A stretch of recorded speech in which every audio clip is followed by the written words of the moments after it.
What's going on, Jungle Crew? This is Jade Tracer. Today, on your daily dose of Halo, we're gonna take a peek into SSG versus TSM scrims. We're only gonna focus on one mode, one game to rule them all. It's Neutral Bomb Assault. Brand new into Halo Infinite on Halo Infinite's new map, Fortress. And if you don't know how to play Fortress very well, I think this is the game to take a look at and take some notes on how to play it with your teammates. And yeah, let's dive into this. Speed, marker, and action. Alright, so here we are in the theater. We are going to take a look at SSG versus TSM on this map that was just recently put into Halo Infinite. Now, I don't know about you, but I'm still learning how to play this map. And not only that, we have the new mode into Halo Infinite from back from Halo 2 days is the Neutral Bomb or Assault. And I'm still trying to figure out how to play this game mode in Halo Infinite. Now, I think SSG, this is the perfect game to study if you're looking to understand how to not only play Neutral Bomb, but to play it on Fortress. SSG really played this tactically and very smart. Let's dive into this. We're going to focus mostly on Lucid's gameplay. Alright, here we go. I watched a lot of the scrims, and Lucid was streaming them, and he played really well. And after this match that we kind of like analyze here is we're gonna go to Halo Data Hive, and we're gonna see the real results of it all. I'm pretty sure SSG won majority of the matches, which is actually pretty exciting. This TSM squad is really good, so the fact that they SSG squad has a lot of experience and veterans on their team. I mean, everybody here has won a ring. SSG won one. We can't forget Optic Gaming winning one with Lucid, and then not just Snakebite, he's won one with FaZe. Everybody in this lobby has won a ring in Halo Infinite. That's actually pretty awesome. So, I think what's really exciting about this match in particular in this moment is SSG literally just took over TSM's entire base. Now, what's like important to like analyze there is this map is the map kind of like Empyrean, where you just want to like take over their base and spawn kill. You want to spawn trap them. They're gonna spawn on this side of their map. So with Neutral Bomb, you kind of have to like take over the base and slay with and push with your entire team, which is how SSG was able to get the first bomb. That's just how this mode is. That's how a lot of game modes are in... I kind of consider this mode like football. You're taking the bomb, aka the football, to the enemy's touchdown, right? So, or like soccer. I kind of like that mode if you think about it in that aspect, but it's interesting. But that first bomb that SSG was able to acquire was perfect execution of taking the bomb. All four push into their base, and then they take it over, spawn kill, and then plant it. Bada bing, bada boom, get it done.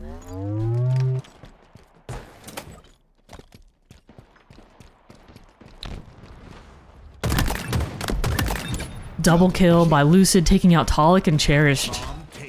Lucid not only slaying, but takes care of the objective while his team is trying to push back. Repulses the bomb on the base. If they don't get this bomb, that's gonna be a shame.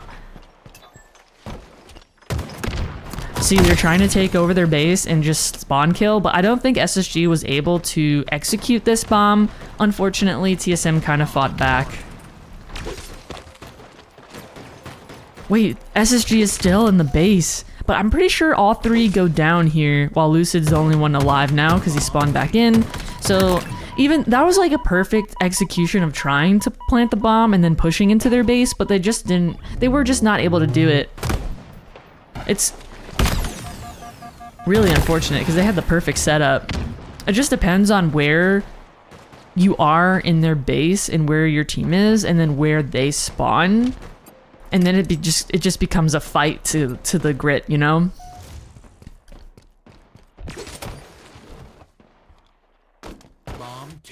Bomb taken.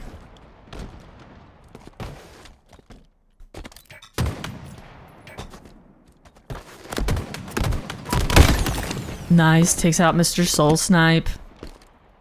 sometimes I wonder, like, there's good trades, there's good kills, there's good deaths. Like, that's something to think about when you're going over your VOD reviews or somebody else's.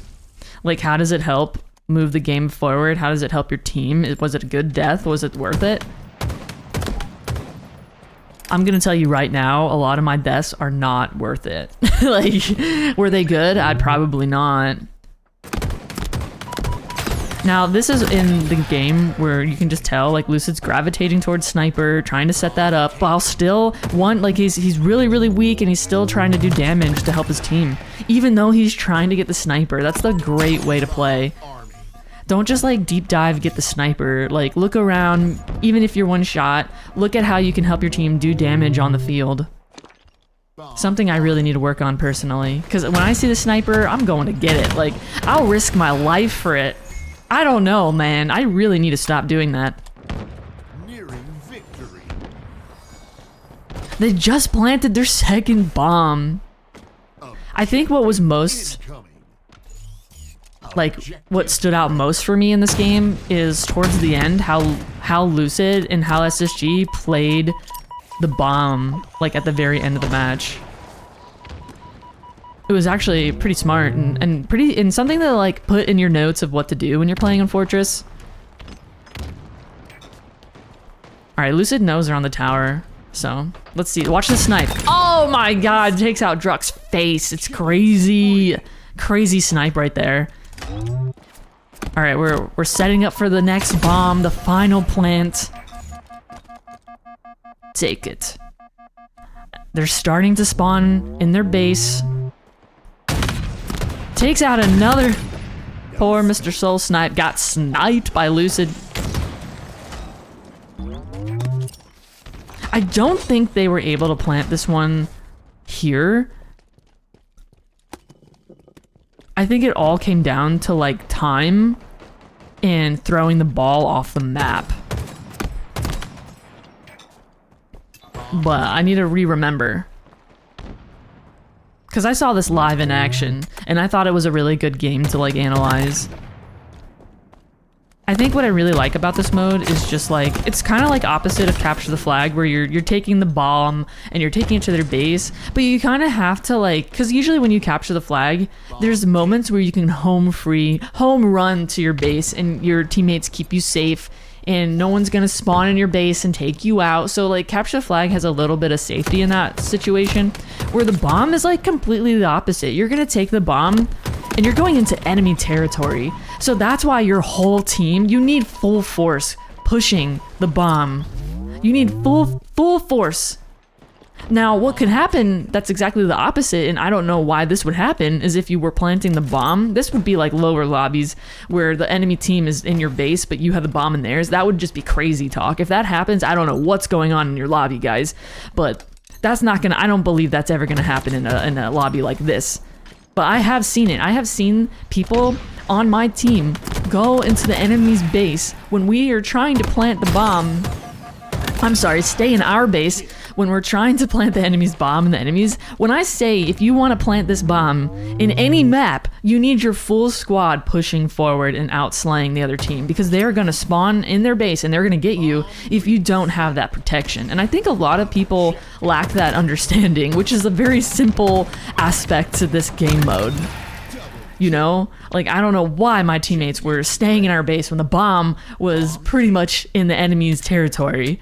Like, let's push together. So that's, like, something to always remember. Push together, outslay the other team, push, push, push. So this is, like, the first time we're kind of, like, seeing TSM actually get an opportunity getting the bomb into SSG's base, but I don't think they were able to execute it. SSG is just doing such a good job at protecting their base, getting the slays in, and spawn trapping them when it's possible. Like, really, honestly, they're just so smart. This is the brains team. SSG is a brains team. I'm just super excited to see how SSG is going to blossom throughout the season. I think when we do, like, we're gonna do multiple, like, scrim watch overviews and analyzing And we're gonna, I have like other games and matches I want to look at, but we're not just gonna look into like Lucid's perspective. I kind of want to look into every player's perspective on SSG. I think it's fun watching the story of one single player. It's kind of like a little narrative in their journey through the game. Most really want to see Snakebite's perspective on one of these scrims they've done, but this is the first scrim that will be out, so I hope you're enjoying this. Lucid with this beefy sniper that I'm just not a fan of, but a lot of people seem to really like it. TSM is trying, this is like the first few moments where TSM is putting in the pressure. Like they already tried bringing the bomb to SSG's base. SSG was doing a really good job at making sure that they didn't. So this is like the first pressure we've seen of TSM kind of like actually fight back a bit. I don't remember if they were able to plant the bomb at all. I just know SSG played this map perfectly.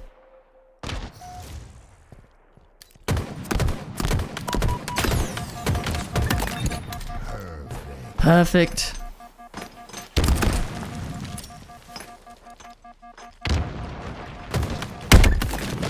Kind of going back and forth with like looking at what's happening in the bottom part versus not having it. Kind of like watching it without it. Shows you a little bit more details on the map and stuff.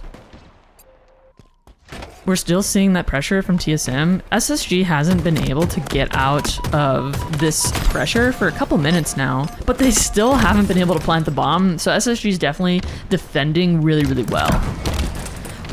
Oh my god. What a play. Now watch how patient Lucid is here. The enemy is going forward. He doesn't shoot at first because I think he just wants to like backsmack. I thought that was really interesting. Normally like here, if you're in like normally for me, like I'll start shooting right away. I'm kind of surprised he didn't. I think he anticipated to like come and have a surprise. I don't know. I just thought it was interesting how patient he was. Or maybe he was too patient in that situation. What would you do? Would you have started firing your gun?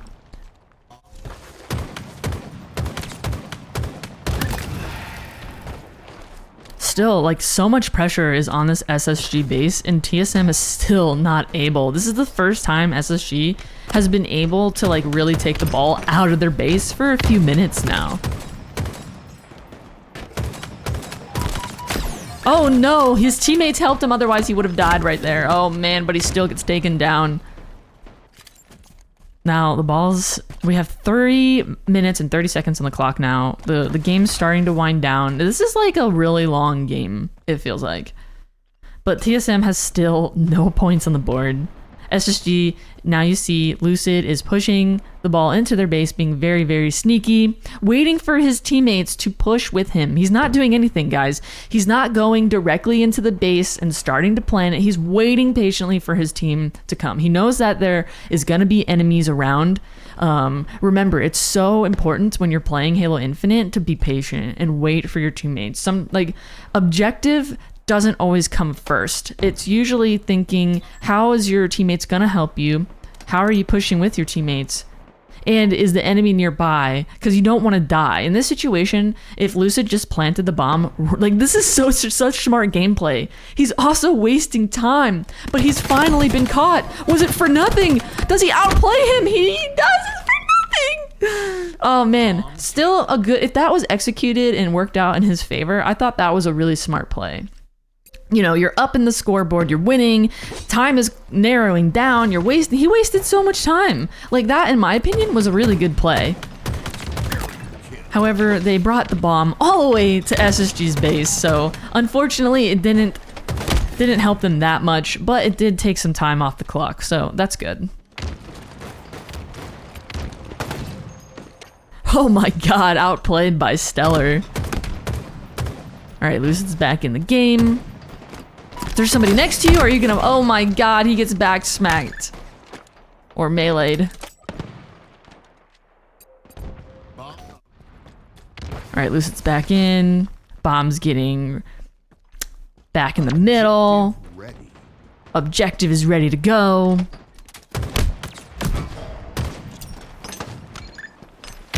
I will say, like, ever since they changed the grenades, I feel like I'm getting a lot more grenade kills, and they're easier to throw, and I don't know, I really like the changes they made to the grenades. But with that being said, I'm dying even more from grenades than before.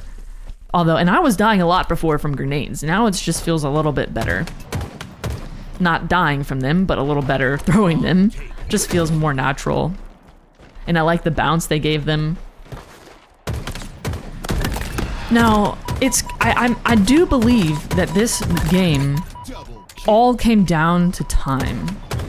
And what happens when you have time running down? The enemy team is going to start being frantic. They're going to start doing things because they're desperate. When you get desperate, it just, I think it ends up in you just dying a lot, like left and right. Now, TSM is trying everything they can to get some kind of bomb, some kind of score on the board, but I don't think it ends up happening. There's almost a minute on the clock. Now, they're all pushing the base. This might be their only opportunity to. Let's see. Is this the moment? Nope. Is this the moment?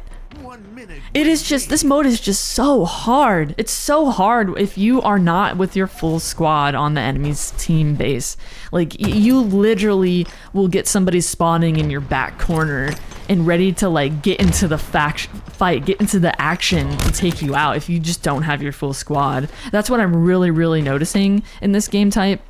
Is like, it's more prominent now than ever to take your full squad to the enemy base so that they don't spawn kill. Like, they don't immediately spawn in and start killing you. There's only 8 seconds from when they spawn back in and kill you for objective games. Alright, so there's 20 seconds on the clock. There's really nothing TSM can do at this time. So what does Lucid do? He plays time against them. It's really like, and he knows that his teammate just got sniped in the face, so he knows he has to be extra cautious, but he also knows that he can kind of get away with stuff too. So what does he do? I think he's gonna try to drop the ball and waste even more time for this game to just be over. Honestly, this is perfect execution of neutral bomb. Keeping his life, playing this thing, plays the bomb.